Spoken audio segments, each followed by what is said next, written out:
Menteri Luhut mengakui tidak gampang menaikkan harga TBS sawit. Ini sebabnya. Harga tandan buah segar atau TBS kelapa sawit saat ini anjlok sangat dalam.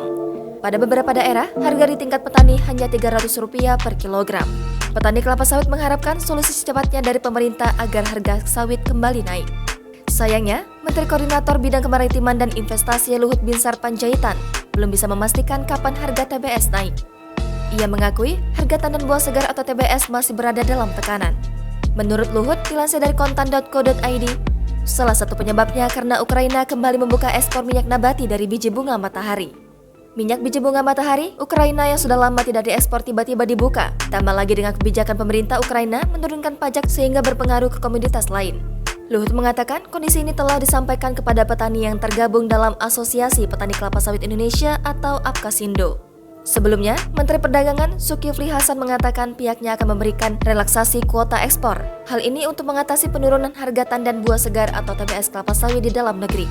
Kebijakan terbaru ini memungkinkan perusahaan untuk mengekspor CPO 7 kali lebih banyak dari kewajiban pasokan domestik yang sudah disetorkan. Hal ini diharapkan dapat mempercepat ekspor. Senada, tenaga ahli utama Kantor Staf Presiden Edi Priyono mengatakan skema tersebut menjadi upaya untuk mendongkrak harga tandan buah segar atau TBS sawit yang sebelumnya anjlok dan dikeluhkan oleh petani. Jangan lupa subscribe, share, komen, dan like ya!